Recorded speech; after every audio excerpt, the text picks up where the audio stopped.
criatividade habita em todos nós? O que faz com que o ser humano seja capaz de pensar o novo ou de encontrar outra forma de ver o de sempre? E que contribuições a criatividade individual pode trazer para uma sociedade em constante transformação? Muitos autores pensaram a criatividade para tentar entender sua natureza, as condições de seu desenvolvimento e sua importância para a vida em geral. Nesta série do Café Filosófico, a busca pela compreensão do que seja a criatividade e de como, com ela e a partir dela, podemos fazer frente aos desafios da atualidade em crise. Uma crítica fundamental. Se no mundo moderno a razão era a chave para a compreensão da realidade, como a descoberta do inconsciente, da intuição, do insight poderiam encontrar seu lugar? Como poderiam conviver determinismo e criatividade? Carlos Plastino traz essas reflexões a partir da psicanálise. Por que falar da psicanálise quando o tema é a criatividade? A descoberta por Freud do inconsciente teve um impacto revolucionário para além da compreensão que o próprio Freud tinha sobre isso.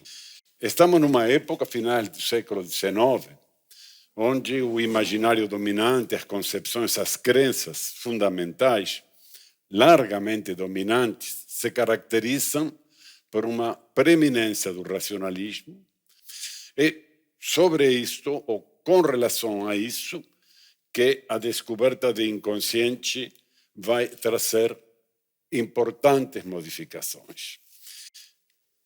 Esse paradigma dominante, que vou chamar de paradigma moderno, tinha como nota fundamental a preeminência do conceito de determinismo. E no contexto de um determinismo estrito, não cabe falar de criatividade. Criatividade é a emergência do novo, a emergência que não tem daquilo que não tem uma determinação, que não tem uma causa fora o fato da própria descoberta, que é novidade. A interpretação dos sonhos é o texto fundante da psicanálise e nela Freud propõe dois critérios que ele mostra como alternativos. Ele diz: podemos falar de lugares psíquicos, consciência, inconsciente, pré-consciente, ou, e isto é muito importante, podemos falar de processos. E aí ele falará de processo primário, que seria o processo propriamente inconsciente, e o processo secundário, que é o processo da consciência, o processo que opera com lógica e com o discurso, com a linguagem. Agora bem, o processo primário é a lei ou a linguagem e a lógica. E a lógica que organiza essa própria linguagem. Trabalha com imagens e com emoções e, no entanto, lida com questões de sentido. Portanto, está posto uma dimensão nova que não cabe na concepção da modernidade. Freud diz que o inconsciente é o psiquismo genuíno e que a consciência só em alguns casos acompanha os processos inconscientes e esses casos são a menor parte dos casos. Este processo primário, ele diz, é também primeiro. É o primeiro na história da espécie. O homem primitivo, antes de criar a linguagem, ele dava sentido ao mundo através de elaborações de sentidos e imagens e emoções. Cada ato consciente, cada ato veiculado através de uma forma linguageira, é sempre precedido e preparado por um processo primário que depois vai ser, por assim dizer, traduzido na ordem linguageira. Então, como vemos, as consequências disto vão a significar uma contestação tanto a concepção moderna do que existe, chamado de ontologia, a concepção moderna do conhecimento, chamado de epistemologia, e a concepção cartesiana do homem, que nós chamamos de antropologia. Esse psiquismo genuíno, que é inconsciente, foge ao controle do ego. Ele é responsável por aspectos fundamentais da vida do sujeito, desde as formas de adoecimento emocional, que foi o caminho pelo qual Freud descobriu, até o exercício da criatividade. Ciente desta consequência, Freud escreve uma frase importante que diz: o ego não é senhor de sua própria casa. E dizer isso no contexto de uma crença dominante, onde a imagem do sujeito é um sujeito racional, que se empodera da missão de dominar o mundo, de controlá-lo, dizer isso é claramente uma contestação frontal a essa crença moderna. Por que caminhos ele chega a descobrir algo que não cabe dentro da concepção da modernidade? É um tipo diferente de conhecimento. Um conhecimento compreensivo, ao invés de um conhecimento explicativo próprio das ciências. E é um conhecimento que trabalha com afetos. A experiência fundante desse conhecimento é a prática clínica. E a prática clínica permite uma forma de conhecimento que é completamente diferente daquela que foi cunhada e utilizada no conhecimento feito pelas ciências. Nós estamos em presença de um sujeito neutro com relação a um objeto ao qual analisa sem nenhuma implicância afetiva, apenas interessado em saber o que lá há para conhecer. No conhecimento da psicanálise, nós temos não um sujeito e um objeto, mas temos dois sujeitos, portanto, é uma relação intersubjetiva e isto será fundamental. E esta relação intersubjetiva é fundamentalmente pautada por fatores emocionais, que são emoções vivenciadas no contexto da prática analítica e através da qual o processo funciona. Este tipo de saber, Freud o chamava do saber dos poetas, que ele dizia invejar, porque eles são capazes de extrair das turbulências de seus próprios sentimentos os conhecimentos os mais profundos. Está falando de insights, está falando de intuição, está falando de uma forma de conhecimento que não apenas é diferente do conhecimento científico, mas que é também base, prolegômeno, passo prévio, como veremos depois, para o conhecimento científico. Do que Freud está falando aqui é de uma relação pré-reflexiva com o real.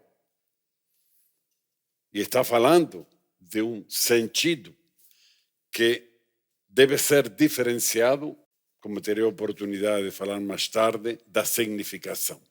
A significação é sempre produto linguageiro, o sentido não. Esta descoberta freudiana, que podia resultar um tanto escandalosa na época, é corroborada por ninguém mais que Einstein. As palavras e a linguagem na sua expressão oral ou escrita não parecem desempenhar papel algum no mecanismo do meu pensamento. As entidades psíquicas, que servem como elemento de pensamento, são certos signos e imagens mais ou menos claros, que se podem reproduzir e combinar voluntariamente. O que Einstein está dizendo? Que a criação que ele operou em larga escala não teve como instrumento fundamental nem a linguagem matemática e nem a linguagem comum falada. Ele diz que essa descoberta é feita através da combinação de imagens, de emoções. Podemos entender melhor isto se levamos em conta a etimologia da palavra intuição. Curiosamente, intuição significa olhar para dentro.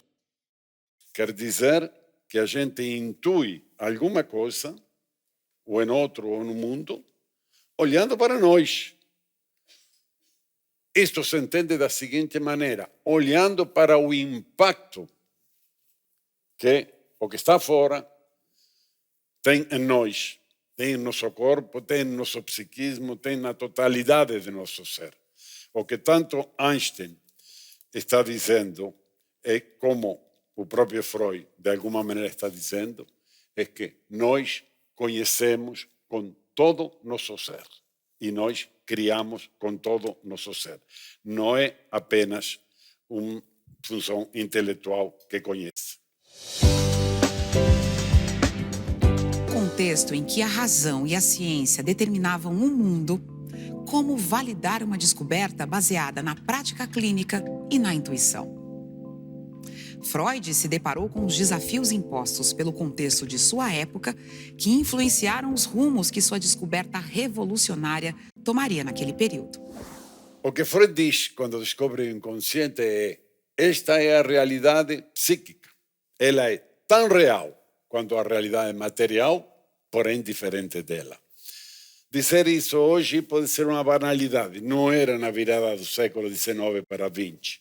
Estamos num momento de uma afirmação praticamente inconteste do materialismo. Qualquer outra realidade teria que ter uma base material. Freud vai afirmar: existe uma realidade psíquica. No entanto, toda essa enorme riqueza que a descoberta do inconsciente trouxe foram, de alguma maneira, desvalorizadas ou contraditadas pelo próprio Freud em outro nível de elaboração teórica. Freud elaborou o que se chama a metapsicologia. Como todo cientista dessa época, ele tinha que encontrar uma base material para os fenômenos psíquicos que ele estudava e para as coisas que ele tinha descoberto na clínica. Quando Freud começa a pensá-la, ele diz: bom, como se começa um novo saber? Um novo saber sobre um objeto novo. O inconsciente é um objeto novo e o saber que fala dele é um saber novo. Ele diz: bom, só podemos começar tomando empréstimos. De onde? Das ciências próximas. Como ele era médico, as ciências próximas eram a química, a física, a fisiologia, a anatomia e por aí vai. Só que estas ciências eram ciências modernas e, como tais, elas eram construídas tomando como base os pressupostos fundamentais do paradigma moderno.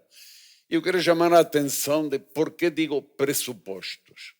Porque são pressupostos, não são consequências do conhecimento. Dizer que tudo o que existe está organizado conforme uma lógica racional e é comandada pelo princípio de determinação, não é uma conclusão do conhecimento científico. É um pressuposto que orienta o trabalho da ciência. Dizer que só a razão é o caminho do conhecimento e definir o homem como sujeito racional, definido apenas pela sua racionalidade, também não é uma conclusão do trabalho de conhecimento científico, mas é um pressuposto. Freud carregou para o interior do conhecimento que estava fundando uma série muito importante de pressupostos e, sobretudo, carregou o conceito ou a compreensão dualista da realidade. Como assim? O principal dualismo que vem de longa data é o dualismo natureza e cultura. A modernidade fez da natureza uma máquina movida por relações de causa eficiente, causa-efeito, e fez da cultura aquela que devia dominar a natureza. Sempre há um termo que deve dominar o outro para a civilização poder ser organizada. A cultura dominar a natureza, o homem dominar a mulher, a razão dominar o afeto, a psique, a alma, Seller, dominar o corpo e o sujeito dominar o objeto. Bem, isso levou a Freud a algumas incoerências. Por exemplo, ele tinha dito que o inconsciente era, primeiro, primário, seu processo, e também era o processo primeiro, para a espécie, para cada sujeito, para cada ato psíquico. Mas quando ele construiu uma teoria metapsicológica para pensar o inconsciente, na primeira formulação, ele parte da consciência. Tinha afirmado que a consciência apenas em alguns casos acompanhava o processo primário. Agora vai dizer a consciência é primeiro. Ela reage defensivamente perante questões de conteúdo emocional inaceitáveis. Ele vai defender, vai recalcar, e desse recalque surgirá o inconsciente. O que importa dizer aqui, então, é que a enorme riqueza da descoberta freudiana fica, de alguma maneira, domesticada ao interior da metapsicologia. Ela fica prisioneira das categorias modernas. Curiosamente, Freud vai afirmar na metapsicologia a universalidade do determinismo. Nos textos metapsicológicos, ele vai dizer que a única forma de conhecimento válida é a razão e que a intuição não é confiável. Essa contradição é flagrante e é perceptível. Bem, com relação à fantasia, o movimento freudiano é duplo e contraditório. O tema da fantasia, como vamos ver, é fundamental para a criatividade. Por um lado, ele resgata a fantasia do limbo onde Platão tinha jogado. Na afirmação do determinismo, na Grécia, a fantasia tem que ser banida. Platão expulsa os poetas da cidade, porque ele ia bagunçar a ordem dada. Freud vai resgatá-la como? Através da clínica. Como? Porque ela descobre que o adoecimento das pessoas opera através de fantasias com as quais elas tentam resistir à frustração que a realidade efetiva lhes impunha. Esta foi uma grande descoberta e uma descoberta essencial para o tratamento das patologias do que se chama neuroses de transferência. Mas, por outro lado, Freud vai reduzir a fantasia a ser essa substituição compensatória de uma realidade inaceitável para o sujeito. Todo o papel importantíssimo com relação à fantasia como criação, como instrumento de criação, vai a desaparecer na pena freudiana. Ele não vai, nesse sentido, muito mais longe do que o paradigma moderno tinha ido com relação à criatividade e não vai mais longe pelo mesmo motivo. A posição de Freud é moderna, é centrada na submissão. O sujeito tanto tem que se submeter à realidade efetiva, a perspectiva posterior de o homem, através de sua fantasia, ser co-criador da realidade efetiva, não figura neste momento da reflexão em Freud. Nisse da Silveira, a grande psiquiatra junguiana, a criadora do Museu do Inconsciente, a Nisse tanto sublinha a importância da descoberta de Freud quanto seus limites, com uma frase forte: o Freud abriu as portas do século XX, mas ele não entrou.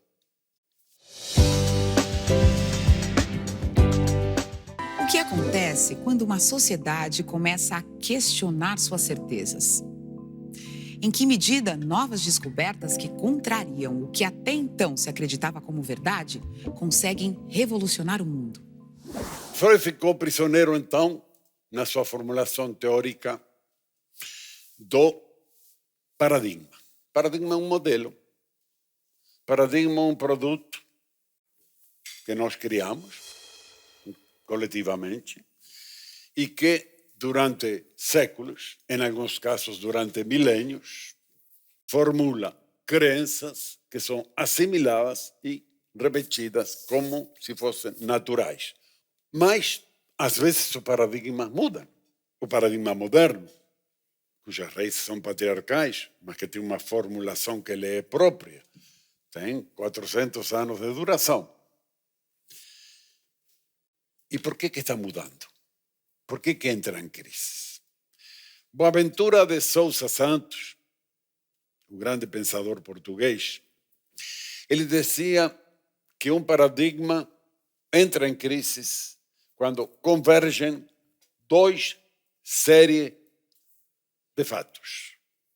Por um lado, quando as próprias ciências e saberes oriundas desse paradigma chegam a conclusões que desmentem os fundamentos do paradigma. É o exemplo da física quântica, que vai demonstrar de que não existe uma universalidade do determinismo. E é o caso da psicanálise, que vai mostrar de que o homem não pode ser exclusivamente nem principalmente definido pela sua racionalidade. O segundo fator de crise paradigmática é dado quando a civilização construída a partir de um determinado paradigma dá claras demonstrações de sua inviabilização. Eu acho que, no nosso caso, está bastante evidente e cada vez mais evidente que tem na frente um precipício. Que se isto não mudar e de maneira bastante drástica e radical em muitos aspectos, o futuro não é daqueles mais halagüeños. O que o paradigma moderno não conseguiu entender e não conseguiu acolher é que nem o conhecimento e nem a realidade é simples e nem simplificável. Tanto a realidade como o conhecimento, como nós mesmos, os homens, somos seres complexos. E a realidade ela é heterogênea. E o conhecimento também é heterogêneo. Para a realidade material, a ciência é o instrumento adequado. Para outro tipo de realidade, a realidade humana, individual e coletiva, nós contamos também com saberes, como, por exemplo, a psicanálise. O abandono das crenças do paradigma moderno caracteriza também o abandono da crença numa essência, que seria a garantia da verdade do conhecimento.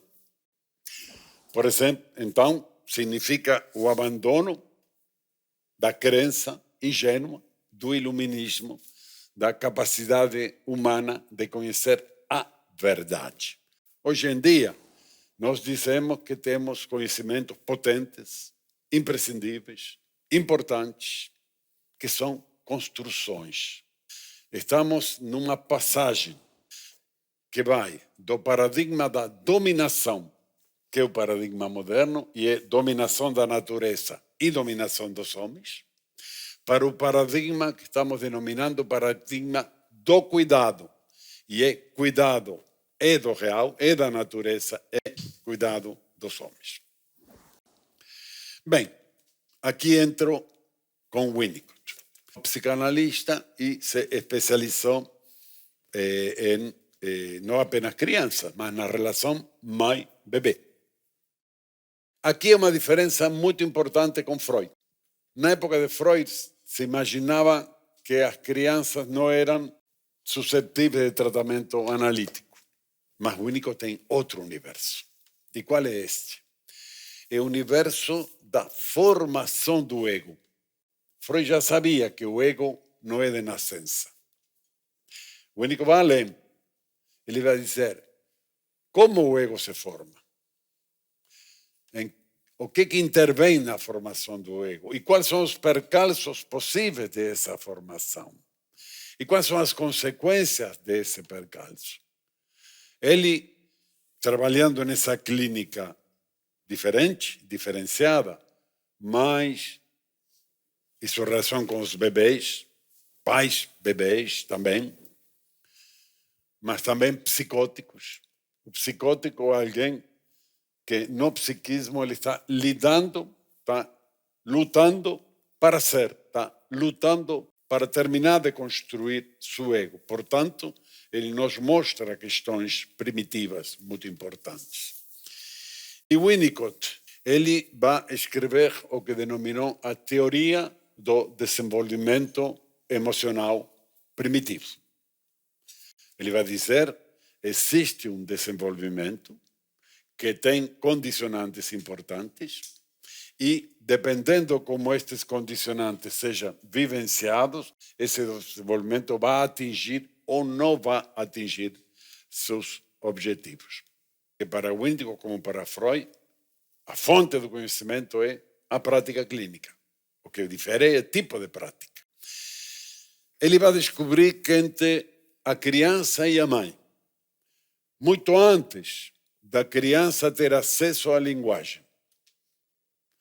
Quando a linguagem nada significa para ele do ponto de vista do significado das palavras. Ele tem uma intensa atividade emocional e uma intensa atividade de comunicação com a figura materna. E chamará esta forma de comunicação de mutualidade. Esclarecer para o seguinte. Na perspectiva dele, há uma mudança radical do conceito de natureza. Ele vai dizer que a natureza que lhe interessa para a vida emocional também não é uma natureza submetida a determinações. Ele vai falar em tendências. Tendências, movimento da vida. Mas ele pode ou não se concretizar dependente de outro fator essencial, que é o fator do comportamento ambiental. Um comportamento ambiental, o ambiente, o primeiro ambiente, obviamente, é a figura materna, a mãe ou quem faz às vezes. Né? Depois serão ambientes mais ampliados, será incorporar o pai, depois incorporar a família, depois incorporar a creche, a escola, a sociedade. Para Winnicott, na relação de mutualidade, vai se criar uma questão absolutamente fundamental, que é a confiabilidade. Ele diz que a tendência natural do bebê humano é viver espontaneamente. O bebê humano simplesmente tem uma experiência fundamental, que é estar sendo. E para se confirmar como estar sendo, ele tem que ter continuidade na experiência de ser. Portanto, ele precisa não tomar conhecimento de qualquer coisa que não ele que ainda não existe como ele, não tomar conhecimento para que seu movimento de estar sendo, de continuidade na existência, não seja para nada perturbado. Claro, haverá um momento bem cedo em que ele vai precisar tomar notícia do ambiente. É crucial que o faça. É importante para a saúde emocional. Mas no início, ao contrário. É importante para a saúde emocional que ele não seja invadido. O Winnicott vai dizer que há duas maneiras do indivíduo crescer emocionalmente. Um é desde o núcleo, desde si mesmo. Ele o fará quando o ambiente não é invasivo, quando o ambiente é tão acolhedor que o bebê nem se entera que o ambiente está aí.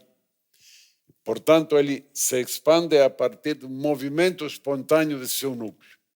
Se expande como o que ele é, e cada um é uma singularidade. Isso é uma constatação clínica, mas não só de Winnicott. Winnicott descobre na prática clínica que as mães, pouco antes do nascimento e por alguns poucos meses depois do nascimento, contanto que tenha a adequada proteção, essas mães têm o que ele chama preocupação materna primária. E o que é a preocupação materna primária? Ele diz, olha, é uma situação que em outra condição seria anormal. É normal nessa condição de ter um bebê pequeno a cuidados. É uma condição que permite à mãe sacar o filho, entender o que está acontecendo com ele e, portanto, antecipar-se às manifestações. O exemplo padrão, mas é um exemplo, é com o seio. A criança se acha inventora, não só do seio, inventora do mundo. Não tem mais nada que ele no mundo para as crianças. E isto é essencial para a criatividade.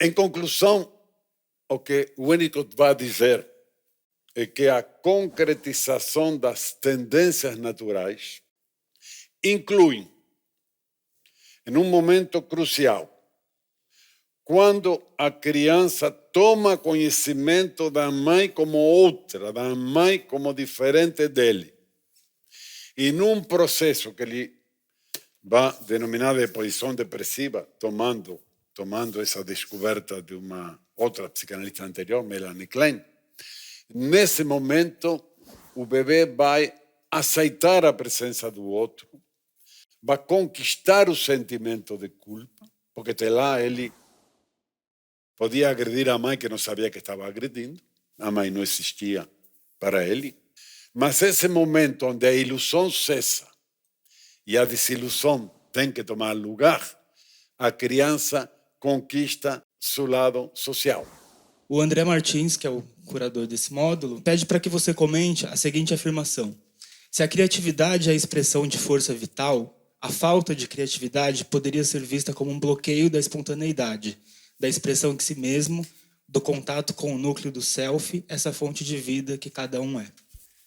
É importante, então, para poder comentar a intervenção do André, colocar rapidamente o conceito de verdadeiro self, que é um conceito winnicottiano. Winnicott fala, nós podemos construir nosso verdadeiro self ou um self adaptativo, um self defensivo. Mas isso não é realização de uma essência, é uma tendência, uma virtualidade que pode ou não se concretizar. Agora, qual é a tendência? Nós somos, por natureza, seres criativos. A criatividade, em Winnicott, não é a criatividade apenas do grande artista, do grande criador. A criatividade é uma atitude perante a vida, uma atitude perante a realidade.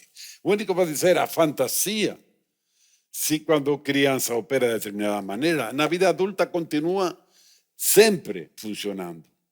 Nós nunca temos uma relação direta com a realidade. Nós sempre temos uma relação com a realidade mediada pela fantasia. A pergunta é, mas qual é a diferença com os psicóticos?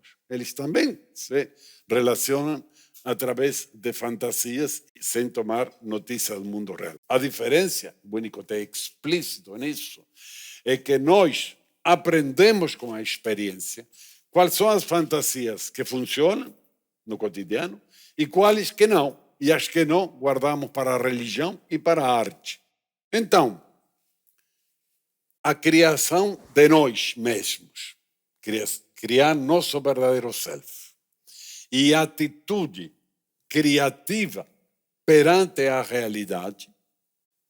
Isto é uma exigência da nossa natureza.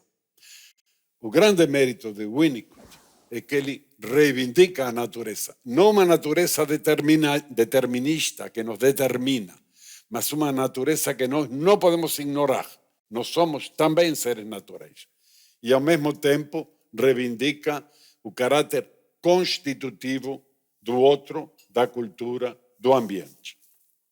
Portanto, se nossa criatividade é barrada, isto pode acontecer ou no contexto do desenvolvimento emocional primitivo por um ambiente muito invasivo, mas pode ser atingida mais tarde com sistemas educacionais opressores, com sistemas políticos opressores, com sistemas de pensamento único, toda e qualquer prática social que se opunha à manifestação espontânea da vida é passível de ser entendida como responsável de fazer que a vida não valha a pena de ser vivida.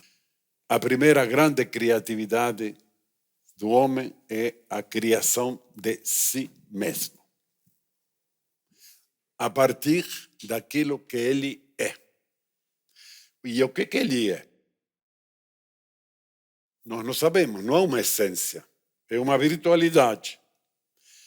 Quando se atualiza como criação. Os que entendem disso são os poetas. Vou citar outro nosso, Caetano. Caetano disse: cada quem sabe da dor e a delícia de ser o que é. É isso.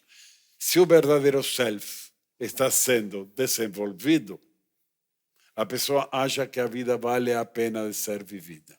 Se o verdadeiro self está frustrado, se o sujeito produz um falso self em lugar disso, então vai sentir que a vida não tem interesse, há um profundo sentimento de inutilidade, a vida não importa tanto, perdê-la não importa tanto. O paradigma moderno pensava o paradoxo como um erro da razão. Se a realidade era toda ela lógica, organizada logicamente, se no raciocínio aparece um paradoxo, então o raciocínio está errado. Nós, que já não temos como acreditar que a realidade está toda ela organizada logicamente, nós entendemos o paradoxo de outra maneira. O paradoxo não é um erro da razão. Ele é expressão do limite da razão. A razão não pode tudo explicar, porque nem tudo é racionalmente organizado. E, portanto, nossas construções teóricas têm que trabalhar e lidar com o paradoxo. Um novo paradigma, para ser construído, precisa de um conhecimento que seja capaz de aceitar a realidade heterogênea e de lidar com ela. Precisa um conhecimento feito de ciências, e precisamos dela e da tecnologia cada vez mais, até para lidar com os desastres que produzimos. Mas precisamos também de saberes, e de saberes que nos informem sobre nós mesmos, como indivíduos e como coletivos. O Boaventura tem uma frase que me parece muito ilustrativa. Nós não podemos almejar hoje em dia um paradigma verdadeiro. Nós vamos construir algo que será provisório. Mas nós precisamos construir um paradigma. Ele diz que nos dê um conhecimento prudente para uma vida decente, que nos permita superar uma situação que Rousseau já descrevia na época dele, na época onde existe qualquer semelhança, não é coincidência, honra sem virtude, conhecimento sem sabedoria e prazer sem felicidade. Estas são as consequências óbvias deste paradigma dominante que temos hoje e uma outra compreensão sobre o ser humano. Um ser humano que se define tanto pela sua singularidade quanto pela sua inserção social, pode nos abrir para um outro tipo de sociedade. O que é importante dizer é que nós precisamos criar um novo imaginário. Porque nós fazemos nossa sociedade, nós nos fazemos a nós mesmos, como coletivo também. Depende como nós pensemos. Nós não somos, por natureza, essas figuras maximizantes, competitivas e belicosas que a maior parte das pessoas são obrigadas a ser para poder sobreviver. Criar um novo imaginário significa dizer quais são os objetivos prioritários que nós temos. É fazer o que Edgar Morin chamava uma reforma do pensamento. É uma revolução muito radical. E a mim parece que a grande contribuição de Winnicott e da psicanálise é nos chamar a atenção para duas coisas que nós temos ignorado como civilização de uma maneira sistemática. Uma é que somos seres naturais. E que a natureza que estamos falando não é uma natureza determinística, é uma natureza máquina. A natureza é um organismo vivo, como nós somos um organismo vivo também. O único define o ser humano como um organismo, um psicossoma, ele diz. Organismo capaz de elaborar imaginativamente suas experiências.